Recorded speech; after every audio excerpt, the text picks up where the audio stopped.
Okay.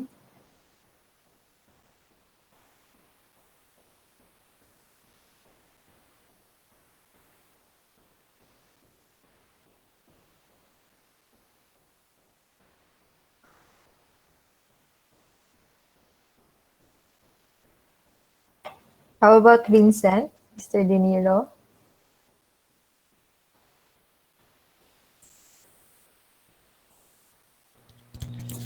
Hello, good afternoon.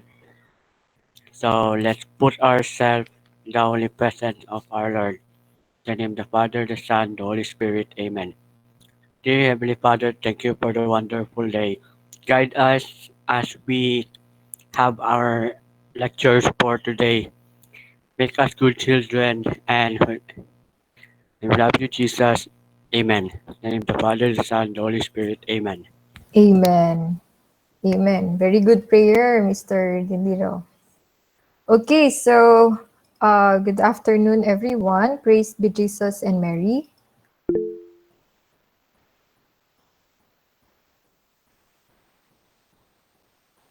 Now and forever.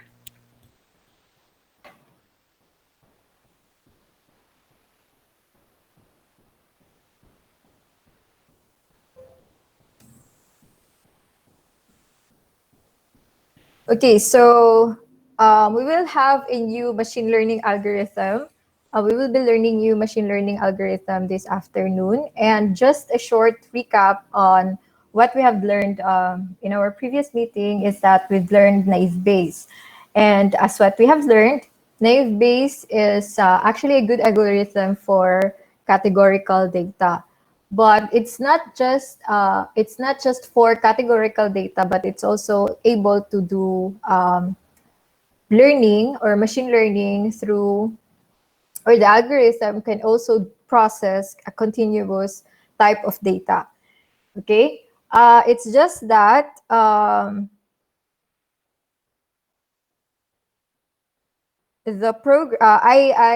have a program for Gaussian naive Bayes, which is Gaussian is a type of naive Bayes algorithm that could process continuous data. Katong last time na gibuhat nato is for multinomial naive Bayes, which is puro naive Bayes ay puro categorical data ang atuang attributes. Meaning sa categorical is that dili siya real valued numbers. Okay, so when we say real valued numbers, could either range from -1 to no, kung probability siya, -1 to 1 values, or kung real valued number siya or real number siya, could range to positive infinity to negative infinity na mga numbers. Okay? It's just that ang kailangan na ako manggod before I'm going to release the program is that it should be able to process kanang data that is a combination of categorical and continuous value. Medyo nag-error pa siya ang program pag i-combine na ang categorical o ang continuous. Okay? So, okay siya pag continuous lang, okay siya pag categorical. But if i-combine na siya, medyo nagka-problem siya. Okay? So, what we usually do is that, not usually, but normally, what we normally do, pag combination of continuous and categorical, we transform categorical data to a continuous or numeric values. Okay? Or numeric, na siyang numerical equivalent. Okay? So, either we do, himuon na to siyang directly and natay i-assign na numerical value, or we do one-hot encoding. Okay? So, kaya lang, the problem with the program is that dili siya makaprocess sa katong one-hot encoded values. Pag i-combine na siya with continuous. So, before I'm going to release that one, dapat able na siya to process both continuous and categorical. Okay? And then we'll try to compare it with the result kung nearest neighbor ta. Okay? So, we'll just, reserve muna katong si Gaussian naive Bayes, and then we'll proceed muna with K nearest neighbor. Okay, so K nearest neighbor is a different kind of machine learning algorithm because the model is based on distance. Compare nato siya kay linear regression. Again, pag linear regression, ang ato ang model is based on linear model. Okay, so linear model katong y is equals to mx plus b, tama, di ba? So,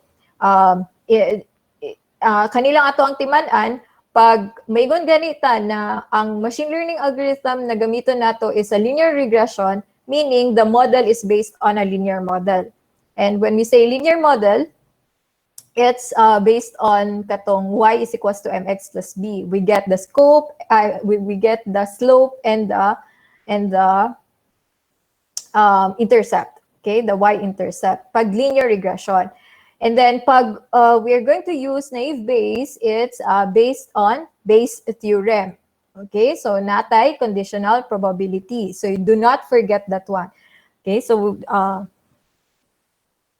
it's fundamental na mahibalaan ninyo or matiman-an ninyo, dili ninyo na siya kalimtan. Bahalag malimtan ninyo ang formula, basta dili ninyo kalimtan na pag ing-ani na algorithm, based siya sa ing-ani na theory or based siya sa ing-ani na type of model. Again, linear regression is based on linear model. Naive Bayes is based on Bayes theorem. Bayes theorem na conditional probability. Okay, so natay conditional probability. So katong natay prior and natay katong posterior evidences. Okay, so that's for naive Bayes. And naive Bayes could solve categorical data and both continuous. So when we say categorical data, we use a multinomial naive Bayes. Katong example program nato last time is a multinomial naive Bayes. Kay puro categorical data ang iyang gina-process. While a Gaussian naive Bayes is based on buhatan nato ang katong numerical value o Gaussian distribution. Okay, so nanatong katong magkompute sa mean and standard deviation. So dili naman ta dili na bag-o sa tuwa si standard deviation kasi may tag standard deviation, it's computing how far is a certain value to the mean. Okay, so may tag standard deviation how spread are certain values to the mean of that certain column. So for example, natay attribute nga sige pa ito example katong naive Bayes nato na example, no?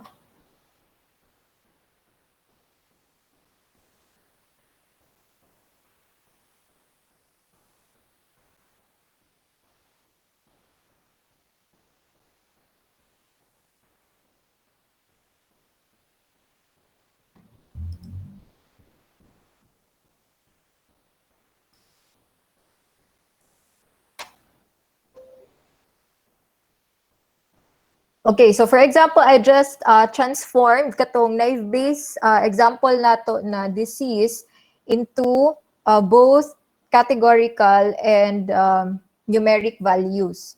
Okay, so pero dili ni siya ing-ani dapat dili ni siya ing-ani akong pasabot na combine.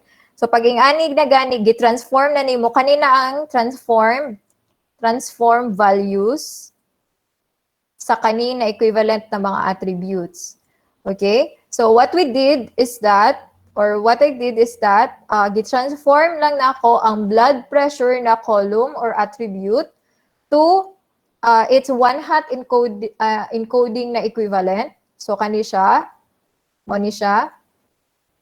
Okay, so when we say one-hot encoding, ibig sabihin, when I represent blood pressure na attribute, dili na siya high. But when I say high na value sa blood pressure, ang iyang representation, again, this is what we call representation, okay, is 100 na siya. Okay? So again, the high attribute na or high value of the blood pressure attribute, again, the high value of the blood pressure attribute is now represented as 100.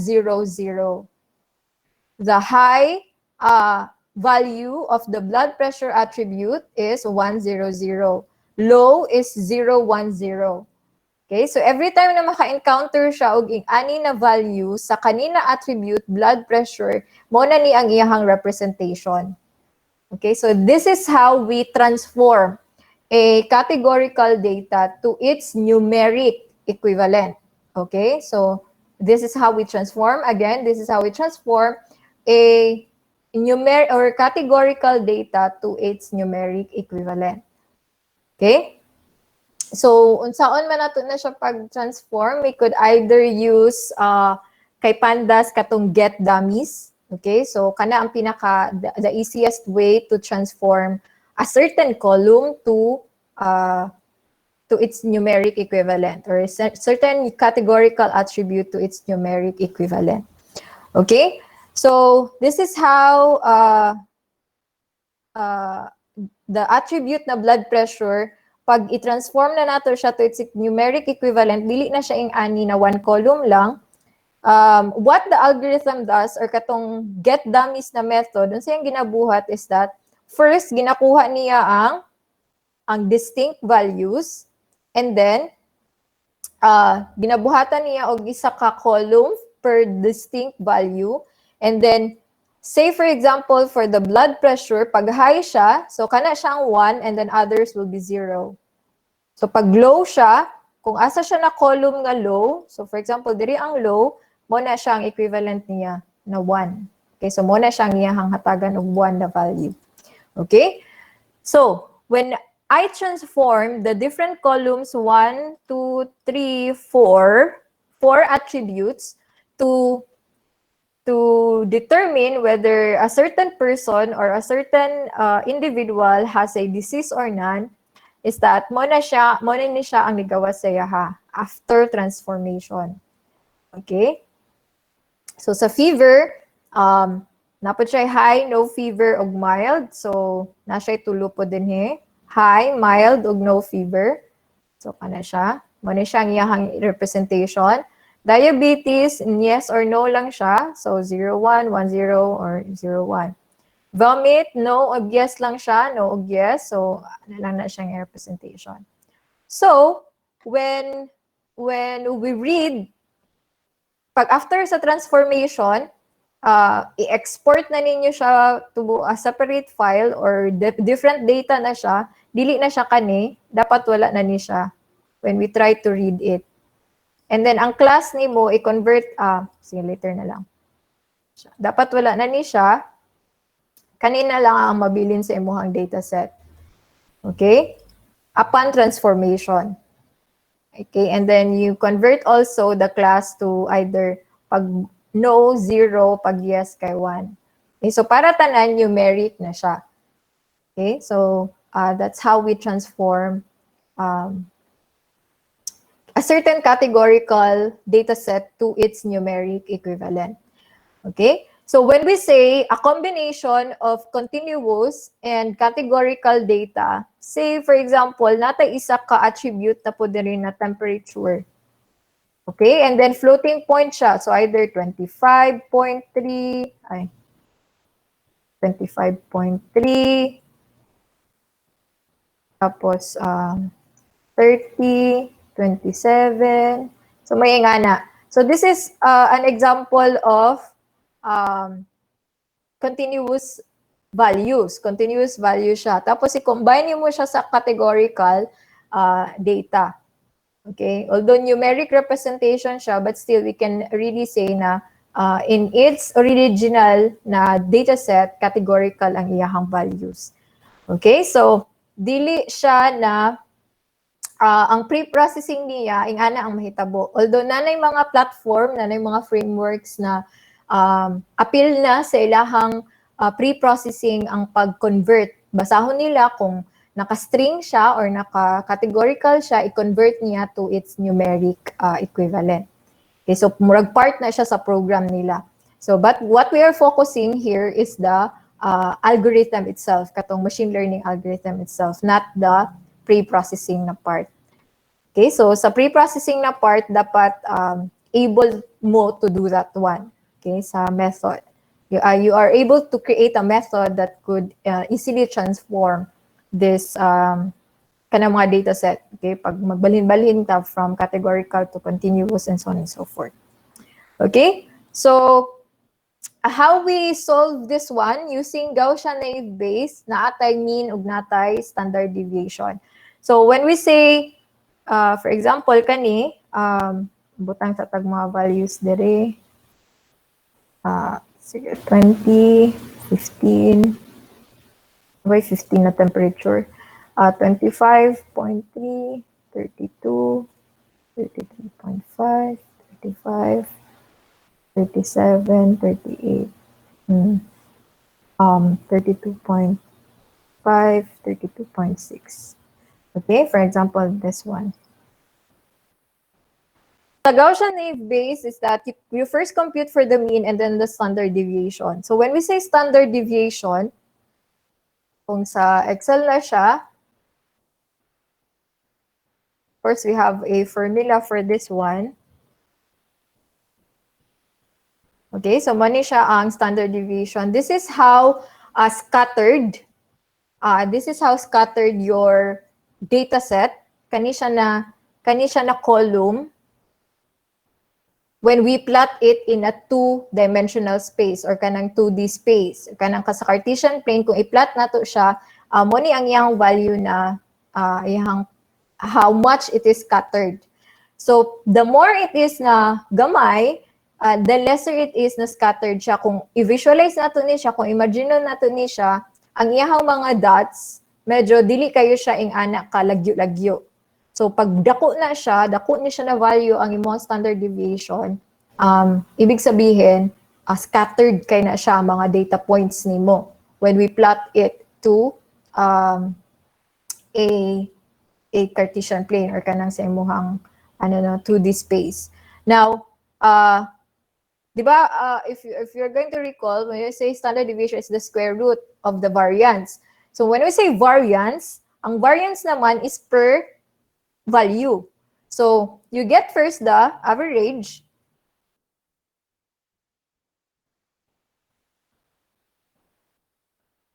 Okay, you get first the average and then, or the mean of the values, and then each data point, pag mingon tag variance, is that how far it is from the mean. Okay, so when we get the variance for each data point, that's how far it is from the mean. Okay, so that's one of the first step in computing for the Gaussian naive Bayes. Okay, kaya lang, I tried creating a program that would combine, okay siya for continuous, but pag i-combine na siya with categorical, medyo dili siya nagagana. So I'll try to give it next meeting kung mugana na siya pag i-combine na siya with categorical values. Okay? So, hopefully mugana siya ang Gaussian naive Bayes. But the program that we have created last meeting is for a multinomial naive Bayes. Mugana to siya pag categorical.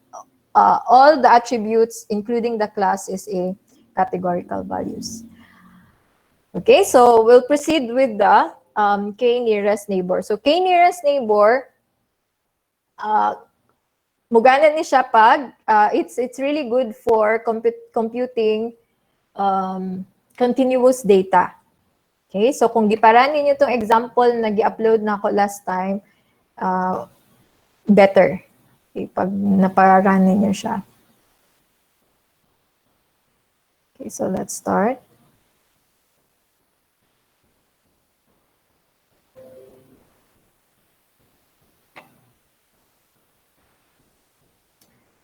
Okay, so for example, we have here a data set that has continuous data, continuous values, with two attributes to determine the weather. Okay, so again, we have two attributes, namely temperature and humidity, to determine a certain weather. Okay, the temperature has the following values: 1, 8, 7, 22, 5, 20, 16, 26, 21, 17, 34. How many samples do we have, or how many instances do we have? So we have 1, 2, 3, 4, 5, 6, 7, 8, 9, 10, 11 instances. Okay? So we have 11 instances. And then for the humidity, mo ni siya ang ato ang values. Okay? So mo ni ang values para sa ato ang humidity. Now, the attributes temperature and humidity are our X values that will determine our Y. Our Y is the weather. Could either be snowy, could either be sunny, or could either be rainy. So again, these are also called Y or labels or predictions. Okay, so since training data pa naman nato siya, dili pa siya matawag nato na prediction. But these are actually labels pa lang siya. Okay, so again, balik ko na po na ko usab, we are using here a supervised machine learning algorithm. Nganong supervised siya? Because in the dataset that we have, in the training dataset that we have, we are provided with the labels. Okay, so mo ni siya ang labels. Mahimo siyang unsupervised pag the dataset that we have or the training data that we have is unlabeled. Pag minguntag unlabeled, wala ning weather. Okay, so wala ni siyang weather.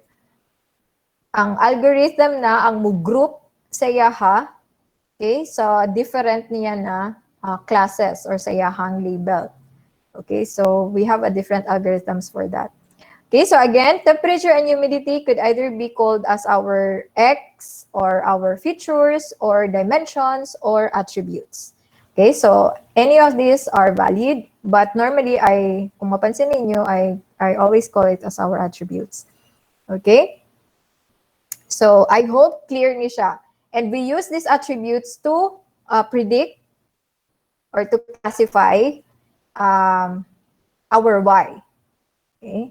So in our case, the Y here, or the class, or the label here, is a value under weather. Okay?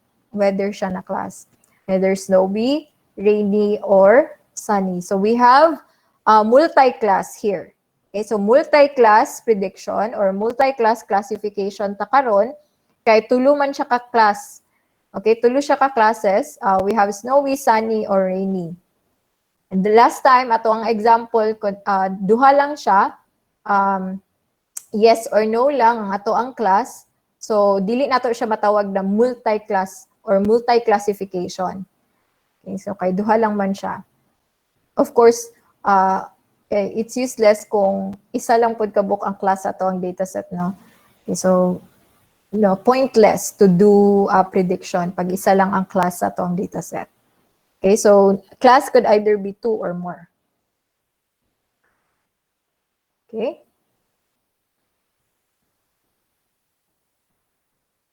So here, we have here the label X or Y.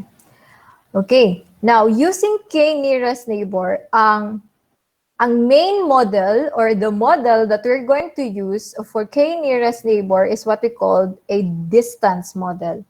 Okay, so we have two types. Either you use Euclidean distance or you use Manhattan distance. But usually, we use the Euclidean distance. In the program that I have given to you, the example that I have given to you is that's actually using Euclidean distance. Okay, so this is how K nearest neighbor works. Please do not be confused with murag iano sa nato i-compartmentalize sa nato si naive Bayes, no? Kay si naive Bayes again is using conditional probability. Karon it's a different kind of model kay distance na po na ato ang ginagamit for this one. Okay? So dili na katong conditional probability but or the Bayes theorem na model but a distance model ato ang gamiton dire. Okay? So first, how the algorithm works is that it will plot not necessarily plot, but if we're going to visualize it, kani siya na mga data points Okay? Kani siya ng mga values given our training data in the 2D space, ingani ang mahitabo sa yaha. Okay? First,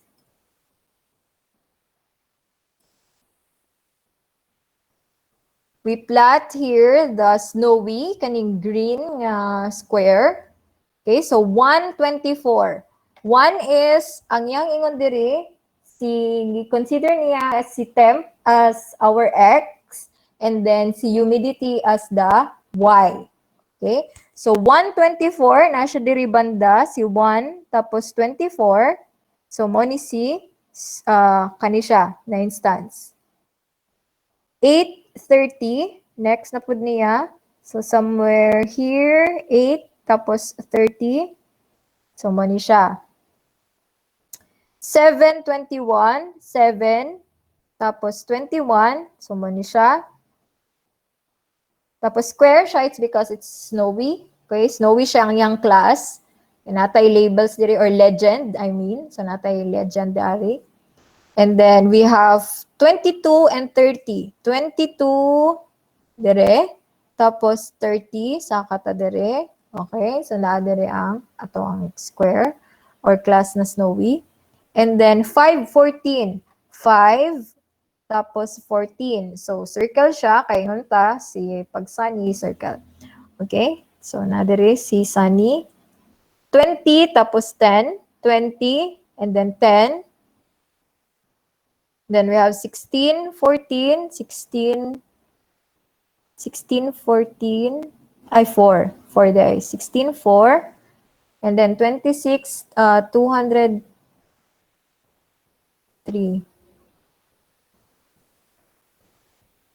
Wait. Ano ni siya? 23 ni siya. I think this is 23.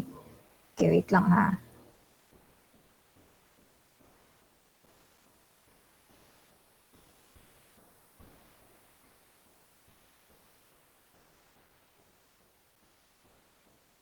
Okay, 26, 23. Then we have 21, 25. 21, 25. Okay. 17, 14. 17, tapos 14.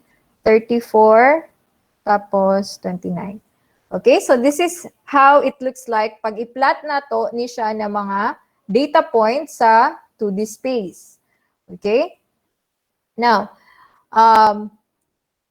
the first thing that the KNN will do is that it will measure the distance. How far is the certain point to another data point.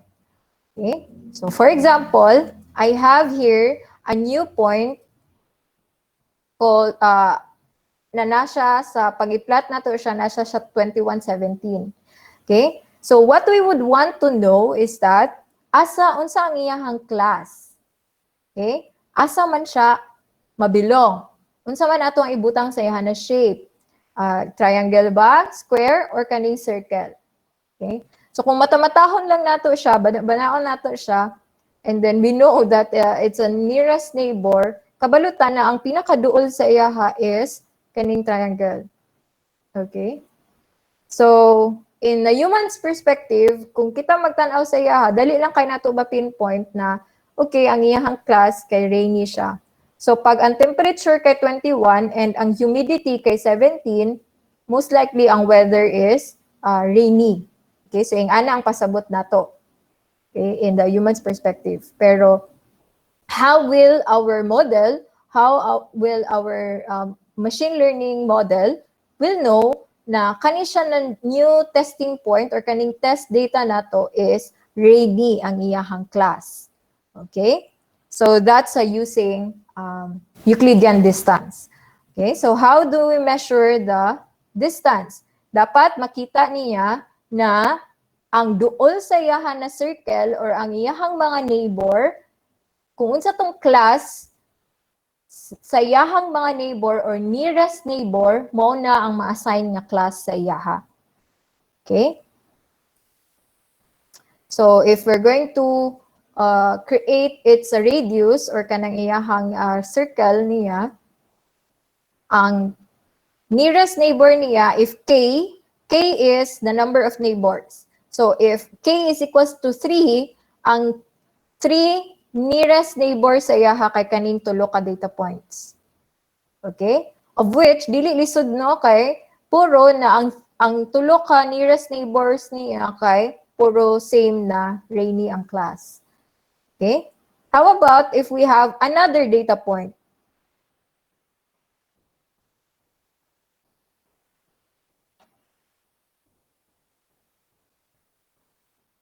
Okay, ano na lang sa ta? Wait lang ha.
Okay, ano lang sa?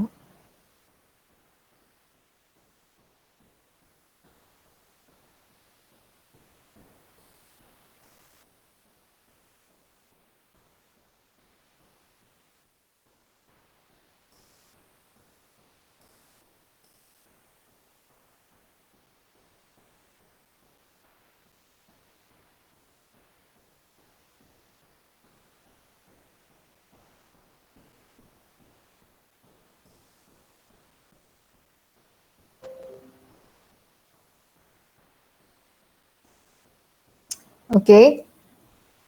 So, sorry for that, medyo nakabaliktad-baliktad ako ang slides. Okay, so we have this data point na 2117. So again, what we did, pag i-visualize nato siya is that, kaya nato as a human being, kaya nato, dali ra nato ma-identify na this certain data point, ang class niya is Rainy, since mamata-mata man natong tanaw na ang closest neighbor niya is kaning mga triangles or kaning Rainy na class, or the nearest neighbor niya is kaning Rainy na class. But how about if si model na ang mo determine kung unsa ang iyahang nearest na neighbors. Okay? So what the algorithm will do is that given a new data point, say 2117, it will compute for the distance for each of the data points nga naa sa iyahang na nasa list or nasa imong training data. So, kung tanawon pa lang daan nimo, and this computation is during runtime. Meaning, each time nga naa kay data point na idagdag or gusto i-predict, i-compute na niya isa-isa per data point nga naa sa imuhang training data. So if naa kay 1,000 na data points dire, naa kay 1,000 ka book data points dire, and then gusto ka mag-predict og class sa isa ka data point, i-compute na niya ang distance per data point. So ka 1,000 siya magsigig compute og distance, which is something na disadvantage or cons ni nearest neighbor. Kay during runtime ang computation, and then all data points ang iyahang i-compute. Compared nimo kay Naive Bayes na kaisa lang ka mag-compute, once you have mo na siyang importante no na dili lang kay we just simply use a library when we study a certain algorithm. So para makabalot ta kung sa ang pros and cons sa different algorithms. Compare nimo siya sa Naive Bayes wherein pag nanakay likelihood table, katong likelihood table nimo, dili na nimo kailangan na each time na mag-predict ka na bagong value na gusto nimo i-predict, dili ka magsigig balik-balik na pud og compute atong likelihood table katong mag-compute og frequency tapos i-divide na pud nimo siya sa mean and then mag-compute na pud kag probability, dili na siya ing ana. Okay? Dili siya ing ana si Naive Bayes. Once that you have already the table, ano na lang ka, multiply na lang ka, magsige na lang kag multiply. Okay? Compared nimo kay nearest neighbor na each time na naibag-o na data point na i-predict, i-compute na niya ang distance for every data point that you have in your training data. Okay? Okay, so this is how the distance is computed. So, for example, I'm going to compute the distance between this point and this point. Okay? So, we will be using the formula for Euclidean distance. So, ingon si Euclidean distance, the Euclidean distance is actually based from the Pythagorean theorem. Okay, so familiar ba ta sa Pythagorean theorem? Kinsay familiar sa Pythagorean theorem?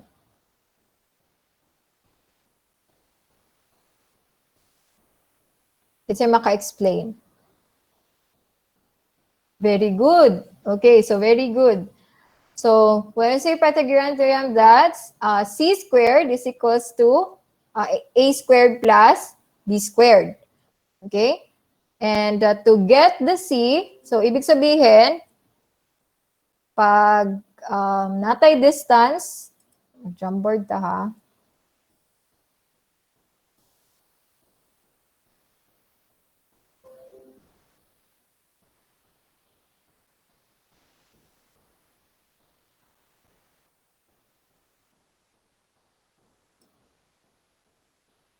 Para ma-appreciate lang nato or matimanan nato kung unsay kalahian niya sa same na lang. Okay? So when we have our kung i-compute nato siya by using Euclidean distance, when we have here a point x and then we have here another point, to compute for the distance between these 2 points using Euclidean distance, tama to si John, no? Ingon siya, a squared daw is equals to, or c squared, okay, para, parehas ta og ginagamit na notations. Okay, so ingon si John, c squared is equals to a squared plus b squared. Ingon siya. So say this is our point A, and this is our point C. Okay? Okay, para makuha or kanina lang si B. Si B din siya, si B. And then ato ang gusto kaon is ang distance ano niya. Okay, so which is C. Okay? So si C is our hypotenuse. So, mo na siya to ang gusto kwaon. So, pag i-square root na to siya, pwede na siya A plus B. So, when we say A, this is, ni siya, ang pagkuha na to kay A, which is our X, and this is the distance sa to ang Y, which is kani si B. So, if we have here point B, si point B, na siya X sub B, napod siya Y sub B. Si A, napod siya X sub A, and then napod siya Y sub B.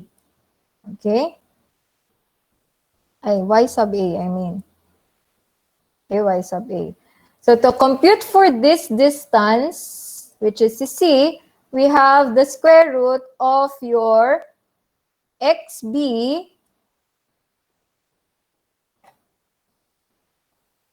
You have the square root of your XB minus XA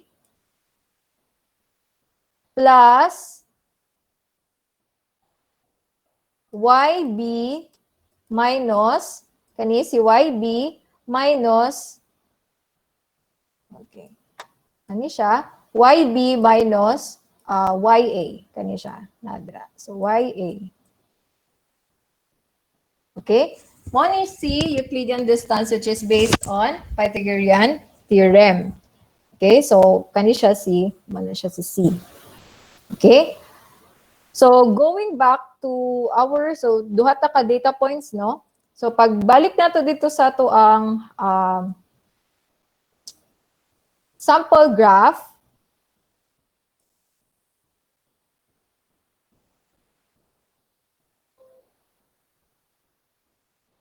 or sa to ang plot, sa to ang plot, so to compute for this, kani siya, distance between this point to this point is we use the Euclidean distance.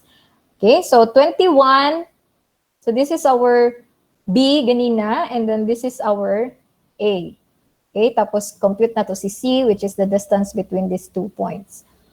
Okay, so the distance between the 2 points is that 21 minus 1, which is XB minus XA squared plus, ay, kulangan itong squared ako, ganyan na, no?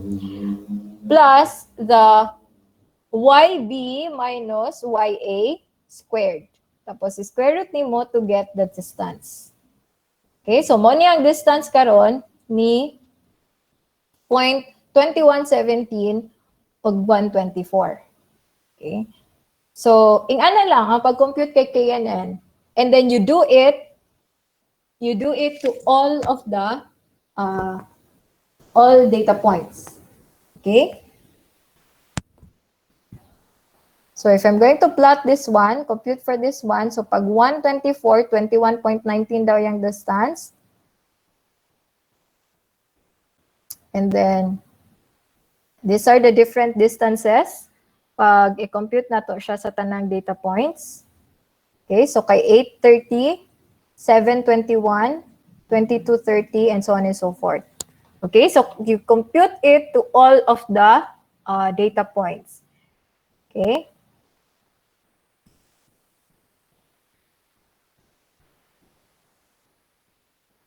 And then, now we'll see here, kinsa ang pinaka-duol sa iyaha.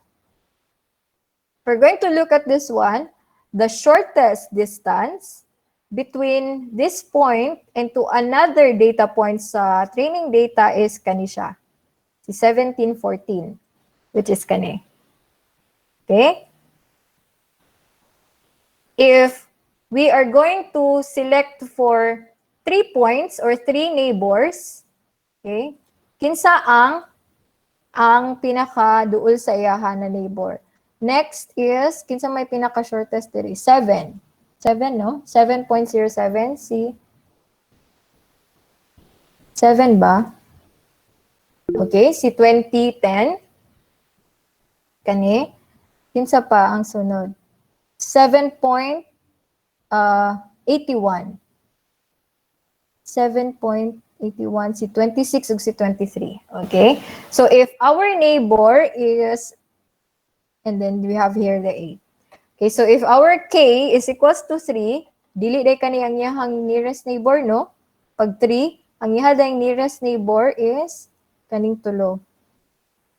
Okay, kung tanaw na ito siya, or based sa computation, ang iyahang nearest neighbor, if K is equals to 3, we have here kaning tulo. Okay? So, unsaon mo pag-resolve? Unsaon pag-identify ni algorithm? Kung K is equals to 3, tapos naiduha ka classes na nakit-an niya, either sunny o grainy, you get the most numbered class. Okay? So, kung kinsa tong pinakadaghan na class nga nakuha, or within the radius, mo na ang iyahang assigned class. Okay?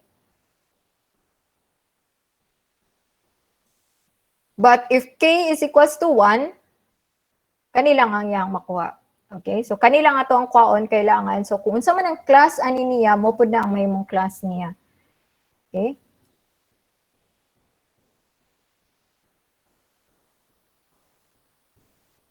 Let's have another data point, 33 and 13. So, pag nanapod tayo gusto i-predict, new data point, 33 and 13, same gihapon ganina, compute na to siya isa-isa, ang iyang distance per data points. So, muna mo gawas. So, kinsa man diri ang shortest. Or ang pinakaduol, I mean, closest. Okay, so kung kinsa pinakagamay, smallest value mo na siyang pinakaduol niya. So, if k is equals to 1, so mo ni siyang yung neighbor. Si 26, 23. So, okay, so kani ang iyang neighbor. So, since si 26, 23 man, ang iyang class kay Rainy, ang class nga i-assign na to ani niya is Rainy. Okay, so kani siya. Rainy po lang yung class. Next, nambay 7, 6. Okay, so kung matamatahon na to, ang pinakaduol niya na class no kay kani, but if we're going to compute for the distance, okay, so kinsa man ang pinaka smallest value diri sa tanang distances, we have this one, 824. Okay, na 824. Yes. 824. So, kinsa man ang 824 diri? Si 514. Okay, so kay kani man ang class man ni 514 is Sunny, mahimong Sunny ni ang iyang class. Kani si 76. Okay? So that's how K nearest neighbor works. Okay? Now, if sama sa akong ginaingon ganina, kung multiple classes siya, you just choose the most number of, kung kinsa tong pinakadaghan og class, mao to ang iyahang ma-assign na class. If naay say pantay, like duha ka Rainy, duha ka Sunny, you just choose either. Okay, so either of the two will be the assigned class. Okay.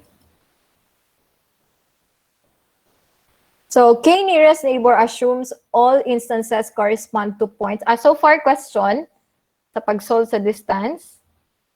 Okay, so mas dali siya, no, compared sa katong conditional probability. Okay, so mas dali siya compared sa conditional probability. So, K nearest neighbors, mo na siyang ginatawag na simplest. Okay, mas dali pa siya, kung tanaw na to, mas dali siya i-compute compared sa linear regression. Okay, so K nearest neighbor assumes all instances correspond to points in the n-dimensional space, Rn. Okay, so notation lang na siya. Values may be discrete or continuous. Okay, so for example, kani siya. So kung i-plot na to siya in a two-dimensional space, tapos per class, okay? So isa po din siya ka-importante na feature or kailangan na to kay nearest neighbor is that ma-identify na to unsang mga data points per class. Okay? So same with other machine learning algorithm, we will be using the same pipeline kay nearest neighbor. So we have here a data and then we have the XY. So usually atong mga example dili kayo tanaga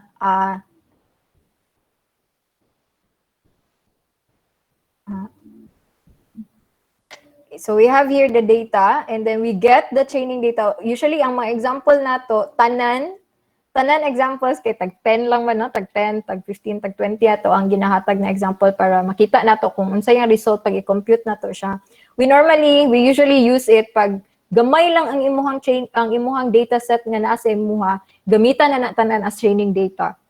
Okay, gamitan na tanan siya as training data and then whatever ang gusto nimo i-predict, that will be your test data.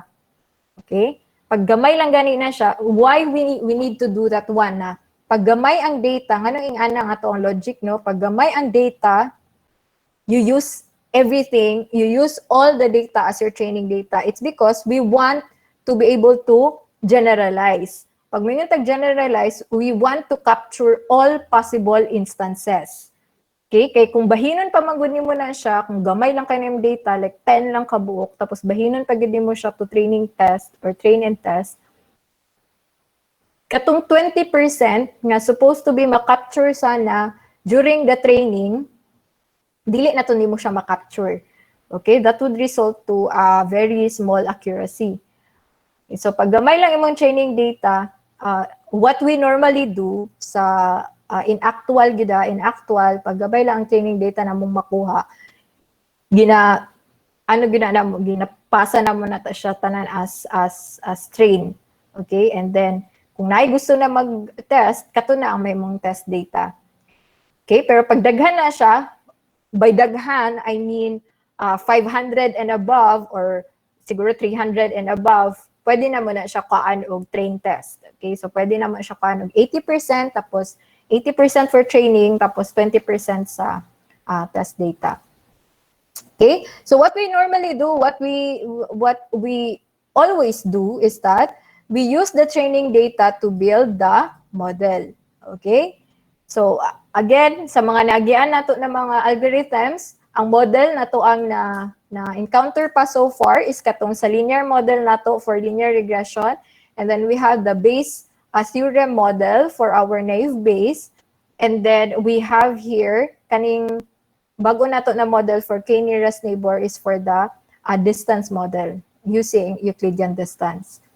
Okay, so to build the model, we use the training data. So timan-an nato na kung i-try nato recall, tanan na ginagamit nato to compute or to generate our model katong pang-predict is that ginagamit nato ang training data. And then we will have a test data to test our model. Okay? Either to predict or to classify. Okay? So in our case, for the KNN, we use the katong training data ganina nakita nato to test katong mga bagong data point, katong naay plus or katong naay murag cross sign or plus sign as our test data, and then we get the shortest based sa whatever are the training data or whatever are the data that we have for computation sa toang model. So what we know is that our model is able to compute for the Euclidean distance. So ang model nga naa sa tua is Euclidean distance model. Okay? Which is, it will sequentially or one by one compute for the distance between each of the data point. So using that model, and then we have a test data, i-predict niya kung unsa ang iyang class. So kung unsa man tong class sa pinakaduol na neighbor niya or nearest neighbor sa model, mo to ang iyang ipagawas or mo to yang i-generate. Okay, and then we'll have the test result. So if daghan tag katong points na i-test, mo to ang mga test result. Okay? Now, the model could either be Euclidean distance or Manhattan distance. So, what's the difference between Manhattan distance and Euclidean distance? So, si Euclidean distance, ang mapasahang ipakita ganina, you compute for the distance between 2 points, and using the Pythagorean theorem, gamiton niya tong C is equals to the square root of A squared plus B squared. Compare mo siya kay Manhattan distance, dili niya kailangan ng square root.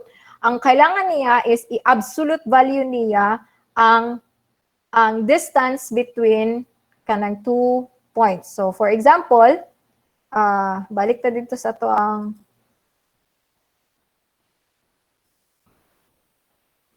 Jamboard. Okay, ang kalayaan naman ni Euclidean distance o ni Manhattan distance is that, tagi sa ka-frame, say you have here this plot, space, and then you have 2 points. Okay? Ang kay Manhattan distance is that dili ang kaniyang iyang gina-compute, but ingon siya, ang distance daw is the absolute value of your xb minus xa plus absolute na siya. Absolute value of your yb minus ya. Okay? Muna siya ang absolute, muna siya ang Manhattan distance. So, ingon siya, the distance between this point and this point is just the summation of this one and this one. Isam lang na niya. Okay? And then, you absolute it. Pag may kag absolute, pag negative Pag negative gani ang result ani, ang positive gyapon ang iyahang kailangan i-display. Okay? So for example, the distance is negative 2. Okay? Ang ihatag niya na result is 2. Plus, kung example, ang distance ani niya is negative 6, ang ihatag niya na distance is 6. So, using Manhattan distance, if we compute for the distance here, C is equals to 8. So, wala na siya katong square root na computation. Okay? So, there are some algorithms na Manhattan distance ang ginagamit, but most commonly Euclidean distance ang ginagamit. It's because it's really ang iyahang foundation is using the Pythagorean theorem, which is what mathematicians really use for computing distances. Okay, so that's using Manhattan distance. So in nearest neighbor, you could either use Euclidean distance or Manhattan distance. Okay.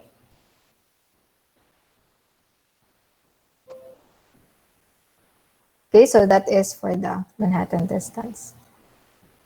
So absolute value lang siya sa imong mga data points. Okay, same lang gyapon siya, compute gyapon nimo x a minus ingana plus ang naka-add lang sa iya ang gidagdag lang sa iya is the absolute value and then gitanggal tong square root. Okay, so variation of the KNN model is the choice of your K value.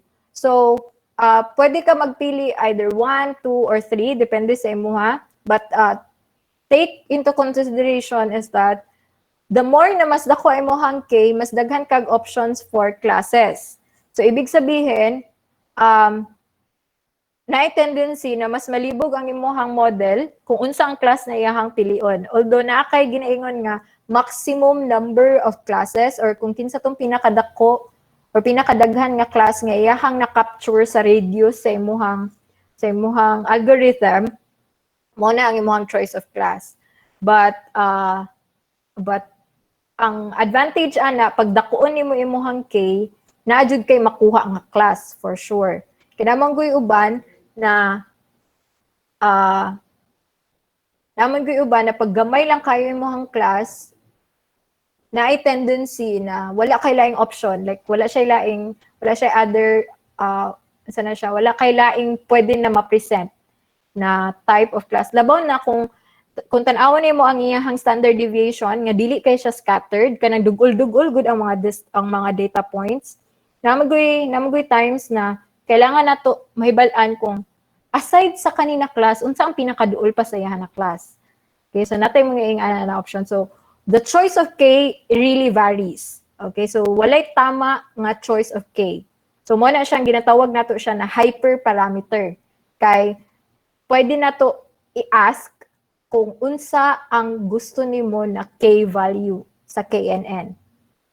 Okay, so 1 is enough. 1 is okay na siya. 1 is enough. But if we wanted to know unsa pa ang other classes na duol sa iyaha, unsa pa ang possible na class niya, we usually increase the K value. Okay? So if pangutanon mo, unsa pa ang other class na possible na pwede ma-identify sa kanina data point. Okay? So gamit kay na siya na pag-i-increase nimo ang K sa mga kunyari emotion prediction. Okay, emotion prediction. Kay example na kay mga text tapos gusto nimo may balaan na amgoy usahay na kani siya na text, pwede siya sad, pwede pud siya ma-classify as fear, pwede pud siya ma-classify as angry. Okay, so mga ingana na mga options. So mo na siyang ginapadako kung naay problem na ingana na pagbingon gani, give me the closest classes sa kanisya na text. Okay, so unsa ang possible na emotions, unsa ang mga possible emotions ani niya. So ang imong algorithm could print the closest one which is kanisya na class, pero possible pod nga ang class ani niya or ang emotion ani niya na text could either be kani or kani. Okay? So how to do that one using K and N is that you increase the number of K. Okay? So that's why it is very important na kanang kabalutan mag-tweak sa mga parameters sa ML or sa ato ang machine learning algorithm. Okay? So, kato siya. And we know already sa naive Bayes, kay kabalo naman ta sa naive Bayes, ang iyang gina-print sa tuwa is probabilities man. So, same gihapon ang concept sa iya ha. So, pwede na to, instead of getting the max or the highest probability value, what we normally do is that we sort it. Kaya ang mga probabilities, isort na to siya, tapos kung unsa tong mga, tapos nakarank naman na siya no, pag nakasort na siya mga probabilities, nakarank siya unsa pinakadako ng probability, mo ni ang class sa pinakadako ng probability, mo ni ang class sa second na probability. Okay? So, if naimangutana sa inyo ha, how am I going to identify the different classes na duol sa iya mo na siyang makakita mo usahay og mga website or mga programs nga na sila yung moingon nga 30% sad, 50% happy kanang maingan na ana. Okay, that's using the probabilities pag naive Bayes. Pag KNN is that K. You normally tweak the K value sa KNN. Okay, so mo na siyang natay ginatawag na variation of the KNN. Okay? And pag kunyari magsulat na mo og paper, research paper, normally ang experiment na ginabuhat pag sa KNN is that we check pag K is equals to 3, pag K is equals to 2, pag K is equals to 1, unsa ang iyahang mahimong class. Okay, for example, i-increase nimo ang K to 5. Tapos pag increase nimo sa K is equals to 5, mas daghan ang iyahang nakuha na class sa ingani na certain na class compared atong sa pinaka nearest niya na class. Asa ang imong pilion? So what we usually do is that we get the class of the most numbered class.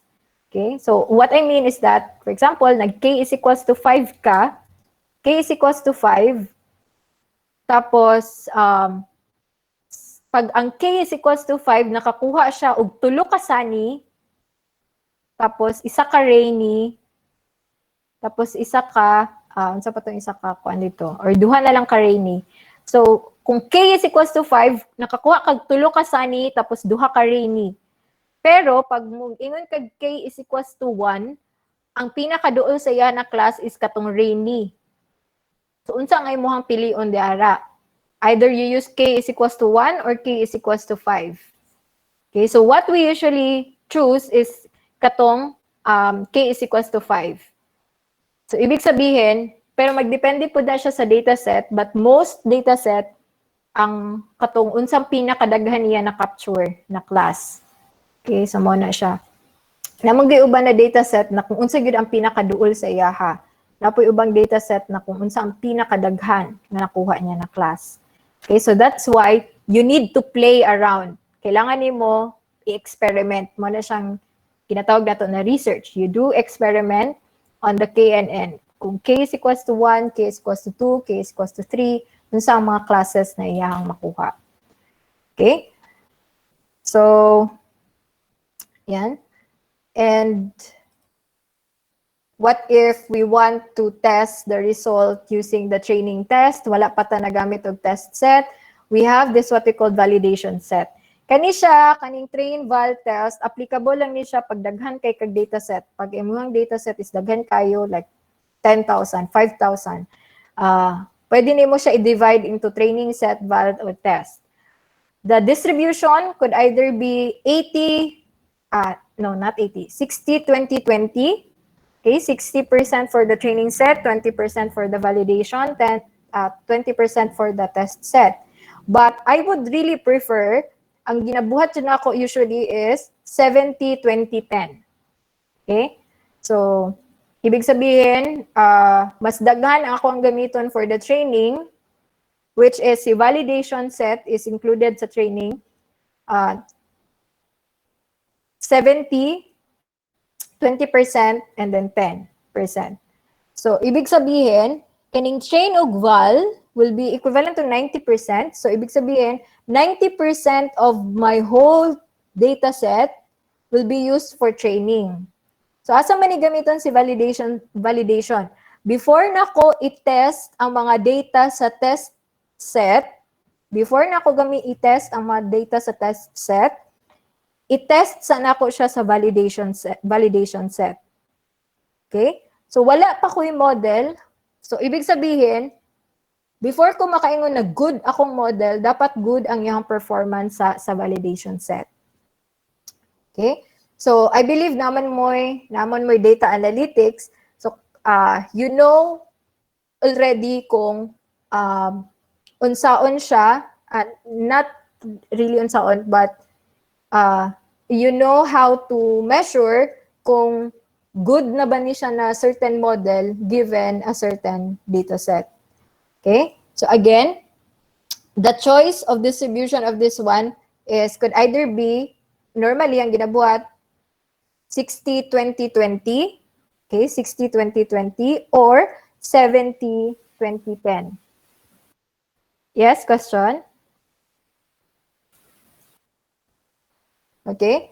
So, kato siya. And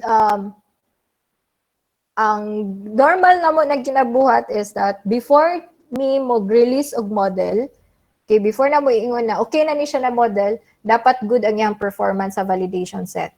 Tapos, pag mingon namin na okay na ni siya na model for using the validation set, pwede na nimo siya i-test using the test data set. Okay, so again, test data set are the unseen data. Ibig sabihin, wala siya gigamit, wala siya nakitaan during training. Okay, so kung naive base ni siya, wala ang iyahang value dito sa likelihood table. Okay?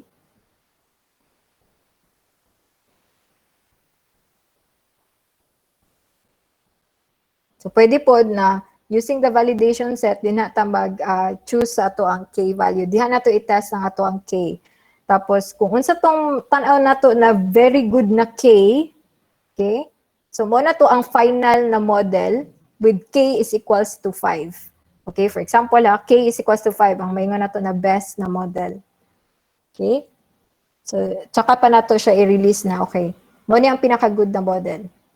Timalaan ninyo na siya kay gamito na to na siya during the finals. Okay?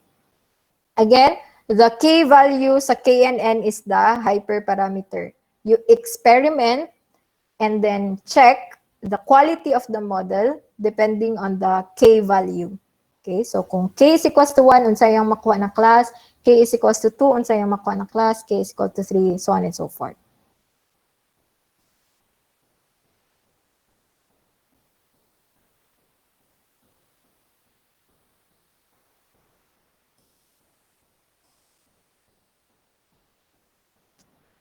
Okay.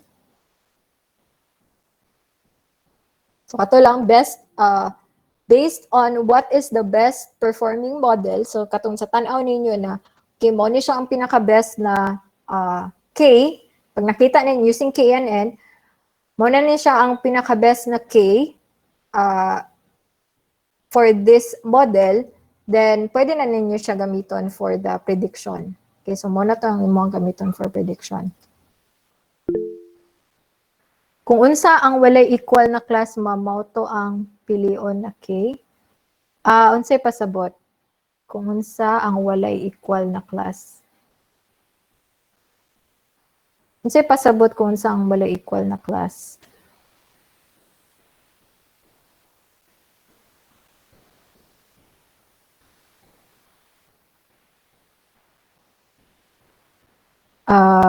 Medyo wala ko kasabot sa question. Kung unsa ang walay equal na class, mao to ang pilion na K.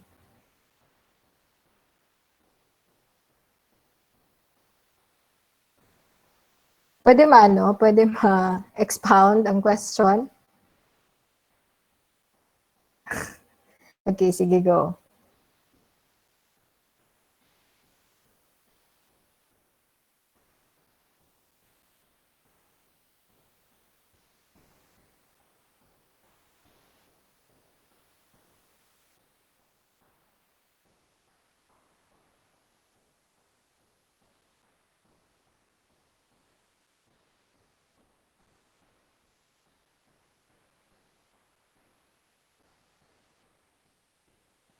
Okay, sige. Very good question. What if ang result niya na class sa tanang k value is same lang ang iyahang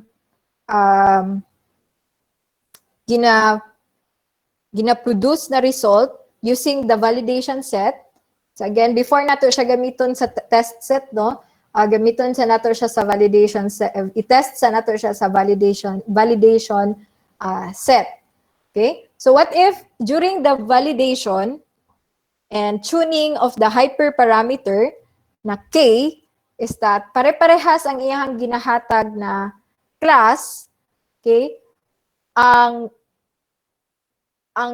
normal na ginapili, for example, 5 siya. Okay? So 5 ka mo kay mong ginagamit di ara. Ang ginakuha na mo dira is kung unsa to ang nasa middle.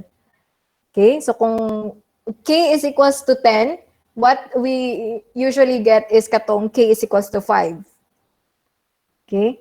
So depende siya kung pila ka buok test or kapila nimo siya gi-tune ang imong hyperparameter. So kung kalima nimo siya gi-tune ang hyperparameter and sa tanan tuning ang gigawas niya is so ang ginagawas niya permente is same lang.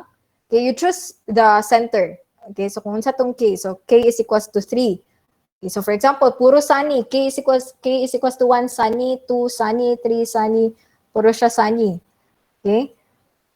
You get the katong kung sa to ang nasa median. Okay? So, median k, kung sa tong median sa mohang all of the k values. Now, what if pinakadaghan, k is equals to 3 sunny, k is equals to 4 sunny, k is equals to 5 sunny. Okay?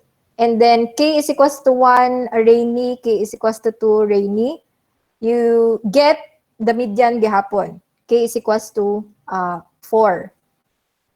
Okay, so for example, 3, 4, 5, puro siya sunny and then we know na kung unsa tong pinaka prevalent or kung unsa to ang perminti gina-generate ta class, so mo to ang ato ang mas preferred na class nga i-assign sa kanisa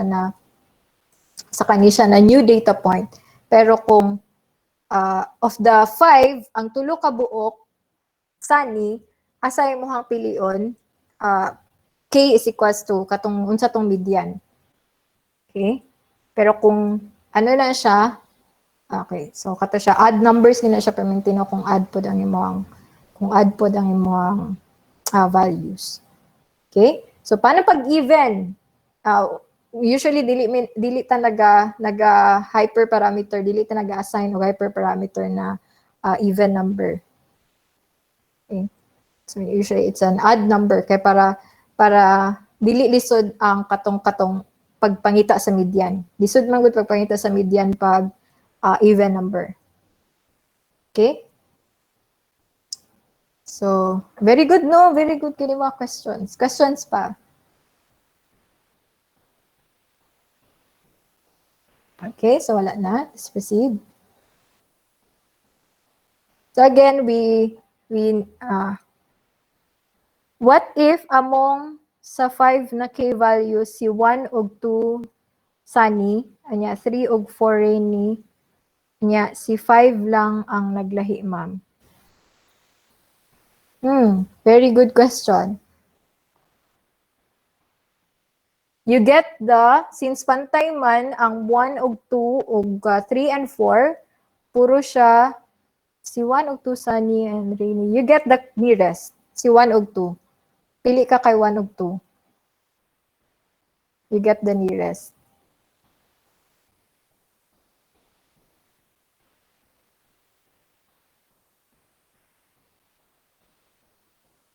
Diba, k is equals to 1 kung kinsa tong pinakauna nga duol sa iyahan na neighbor.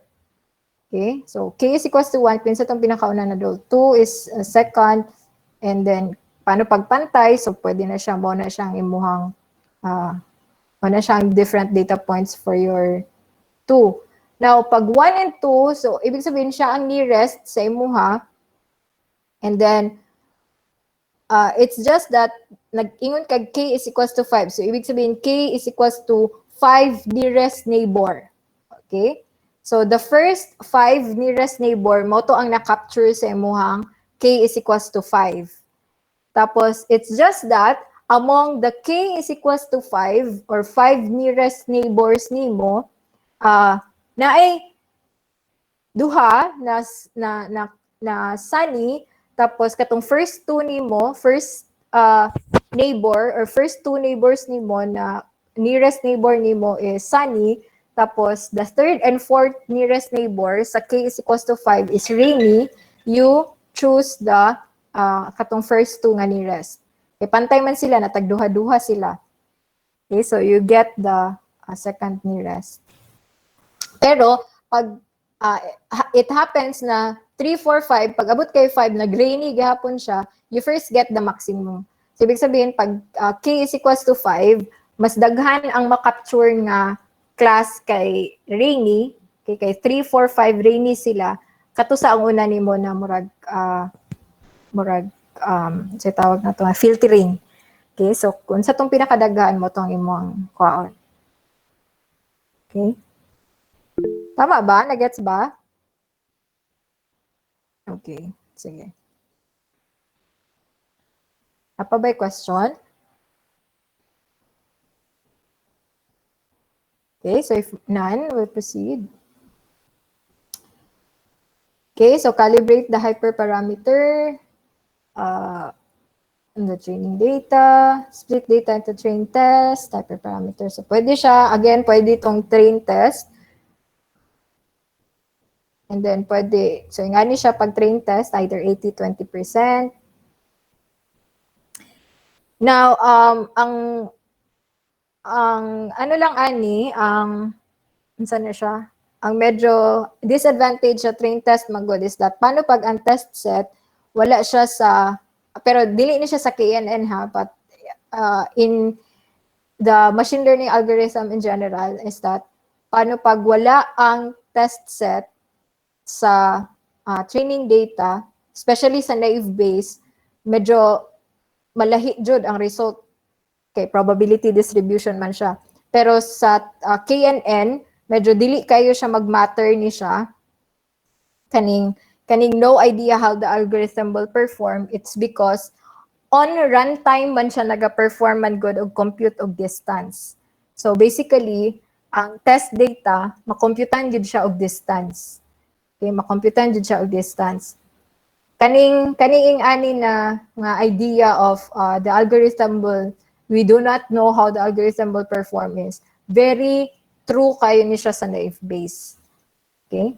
So another tuning is katong ingon ako ganina train validation and test. So yan na.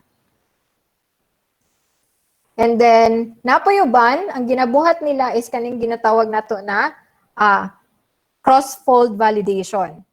Okay, so this is how the cross-fold validation works. It depends on how many folds ang gusto nimo i-train ang imuhang data. So, ingani siya, pag fold is equals to 1, okay? Pag fold is equals to 1, kaning fold dinhi ang imuhang validation and then kani ang imuhang training data. Okay, so that's how we usually think of it as kanang cross-fold validation. So unsa ang kanindot ani pag ang imong gamiton pag mag-apply ka dili lang katong normal nga kaning train validation test is that kaning diri sa training data man good pag ingani ang imong setup train validation, whatever is the data nga nasa training data, mao lang pud na ang iyang gina-train permente. Tapos once na matrain na niya, i-validate niya kas-a. I-validate niya kas-a sa ang result sa imong training data or sa imong model using the training data.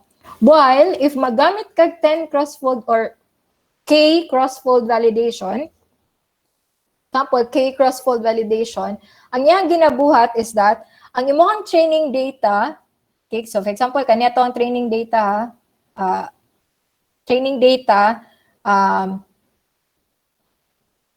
initial setup na to is that nakay training data, tapos nakay test data. In a K-cross-fold validation nga training, ang ginabuhat ana is that i-divide na niya depende sa imuhang K value or K fold. So kung mingon ko K is equals to 5 in the K cross-fold validation, ang imuhang training data, i-divide niya into 5. Okay? The training data will be divided into 5 depending on the value of your K fold. And then, the first fold will be set aside as the validation, and then the other folds will be used as the training data. Okay? And then, the next iteration, so kalima siya mag-iterate. Kalima siya magbalik-balik og train. Dili pareha sa atong ganina na kasalan siya mag-train sa imong training data tapos test using the validation. Okay, kani pag mugamit kag cross-fold validation, kalima siya magsigig agi sa imong training data tapos i-test na niya per fold. Okay, for example, sa fold number 2, the next iteration nimo sa imong K cross-fold is kani fold 1, 3, 4, 5 ang iya gamiton for training, tapos ang fold 2 ang gamiton niya for validation. Okay? So, the next na pod iteration, fold 1, fold 2, fold 4, fold 5, gamiton niya for training, tapos gamiton niya for validation ang fold 3. The next na pod na iteration niya, fold 1 to 3 and 5, gamiton niya for training, and then fold 4, gamiton niya for validation. And then next na pod, kani siya gamiton for training, and then this one for the validation. Now, unsay advantage ani niya compared nimo sa katong isa ka training, isa ka validation. Kani siya is that makita niya tanan. So ibig sabihin, during the training, maagian niya tanan training data or kani siya nga data set, fold 1 to fold 5. Okay? And then every iteration mag-evaluate siya. Unsang performance sa kanina fold, unsang performance sa kanina fold, unsang performance sa kanina fold. And whatever has the highest na accuracy, kung accuracy atong gamiton for evaluation, moto ang gamiton na K-fold for the model na i-release. Okay? So instead na kaisa lang siya mag-train, tapos kung i-visualize mo gunin niyo ni siya, example, 50 ni siya kabuok, kaning folds, 50 kabuok instances. Okay, 50 kabuok instances. And then, during evaluation, ang pinaka-highest na accuracy is kaning dire, fold 3. So, ibig sabihin, kaning data set, fold 1, fold 2, fold 4, fold 5, ang pinaka-good na instances to make our model or so that our model is able to generalize well. Okay? So, among the 5 folds, kani siya na group of instances ang mas maayo na gamiton for the training or for the model na i-release. Okay? So, instead na kasalang normally magud atong ginabuhat, di ba? Labaw na sa katong gibuhat na to last time. Gi-choose na to first 4 or kani first instances din niya as our training data, and then the other one is the test data. This time is that i-randomize, dili siya randomize but i-tagi-tagi niya, i-divide niya by folds. Okay, so that's how you also calibrate your hyperparameter. So again, in KNN, your hyperparameter is the value of your K neighbors, K nearest neighbor. Okay, that's one hyperparameter. So you experiment on how many K. Okay, and then although dili na nato ni siya kung ano kay medyo depende sa inyo kung gusto niyo siya i-program, pero wala na nako ni siya gihatag na example na katong mag cross-fold validation, but this is how cross-fold validation works. Okay, so sa program na akong gihatag, it's puro training data lang itong na-add to. Okay, and then you can come up with your own test data. Okay, so we have 5 experiments and so on and so forth. Muna siya kung i-explain din. Okay, so disadvantage of K9, sama akong game mo ganina, very slow siya, kay during runtime pa ka magsigig compute of distance, no? And then real time or runtime, during runtime ka mag-compute of distances rather than during training time. Compared din mo siya sa naive Bayes na once you have the likelihood table, multiply na lang ka. And then it considers all attributes all the time. So dili pwede na dili man ka makabalo kung kinsa ang pinaka nearest sa imo kung magpili lang ka og selected data points, no? Okay, of course, for you to be able to know kinsa or for the algorithm to know kinsa ang data point na pinakaduol sa iya, kailangan jud niya agian tanan data points.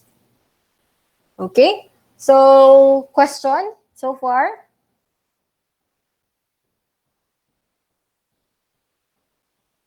Wala? Okay, so I want you to open and run the code na gihatag na ko, gi-upload na ko last time sa classroom.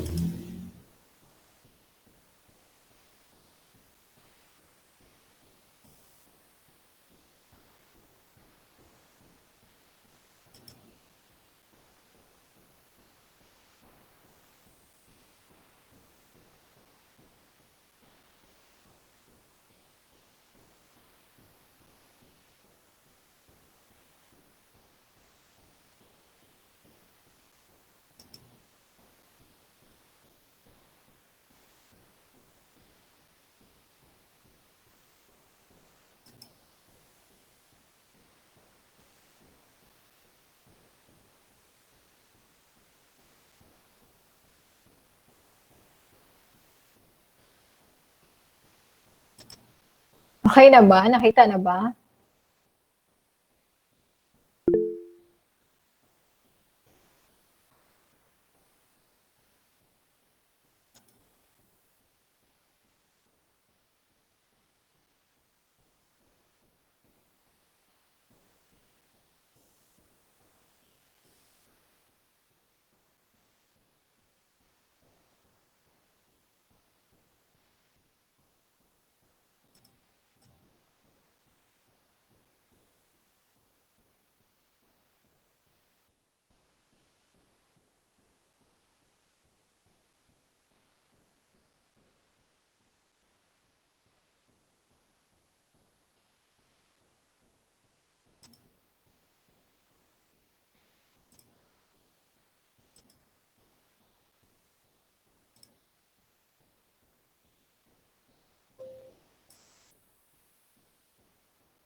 Okay, so I have uploaded the nearest neighbor sa inyong classroom last time. So I hope you tried to experiment on that.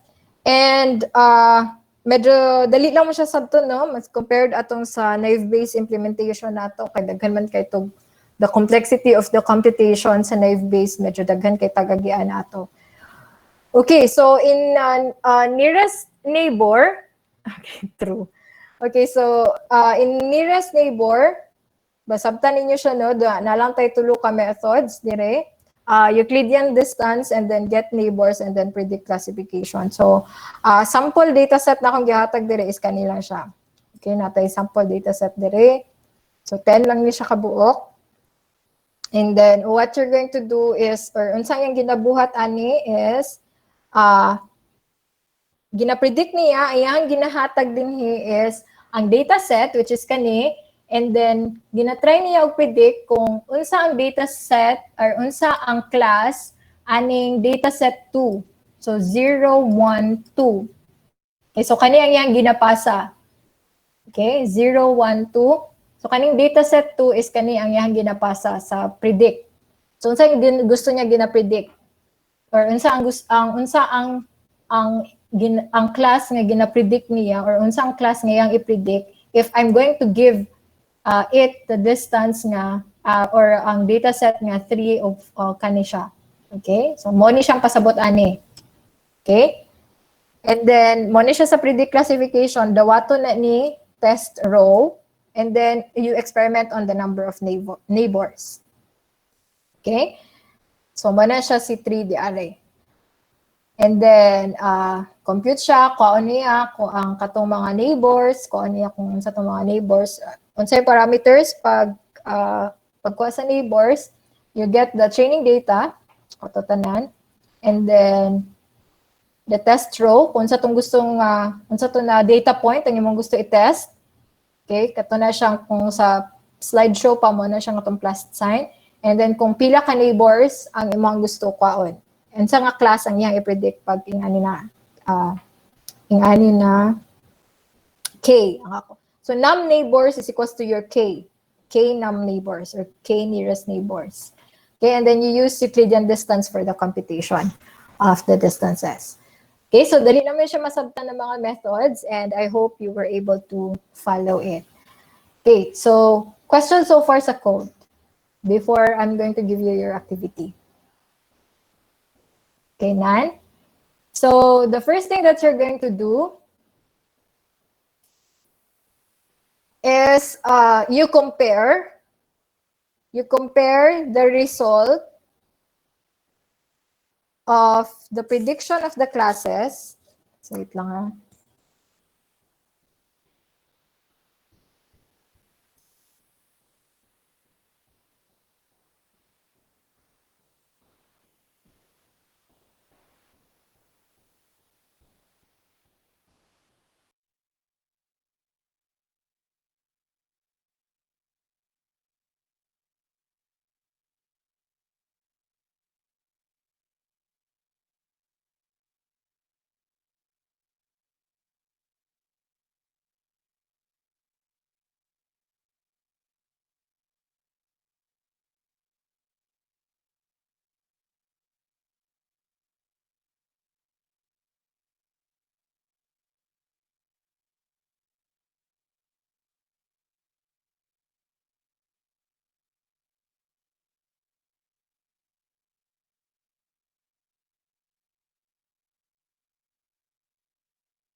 Okay, so I've uploaded the activity. So this is worth 20 points. So first is you are already given the program. You're just going to first test what if I'm going to use the Manhattan distance, what would be the prediction of the model?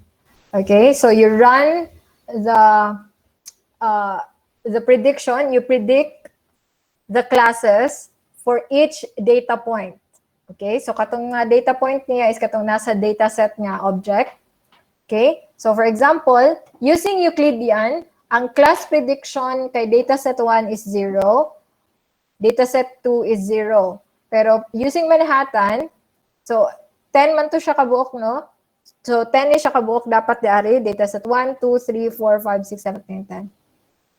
10, wala, tama, no? 1, 2, 3, 4, 5, 6, 7, 8, 9, 10. Okay, 10. Okay? So, 10 di siya kabuok, dapat diri ang ma-print sa iya, ha? And then, based on, no need to program this one, but based sa imuhang evaluation. Okay? So, matamatahon sa nimo niyo siya. Ayaw sa ninyo siya i-program, but kung tanawon nimo ang result, asa ang mas nindot na distance metric or distance model. Either you use Euclidean or you use the Manhattan. Okay, so that's for number 1. So that's worth 10 points. Another 10 points will be given if you can do this one. You predict or give the predictions pag ang K is equals to 1, 2, 3, 4, or 5. And then based on your evaluation, observation, asa ang mas best na K. So no need to program on answering the question, what is the best K? But based sa imong evaluation, sa pag-result sa ransom program, asang mas best K? K1 or 2, 3, 4, or 5? Okay? So, question.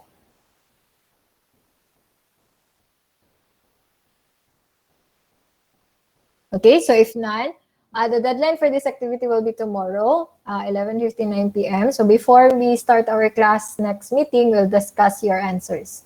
Okay, so be sure to submit the activity. But I will still be here until 3 p.m. just in case you have questions. So as much as possible, you start answering the program. Para pag na may question, matubag na ako. Okay? Question? Wala? So if none, I can start now.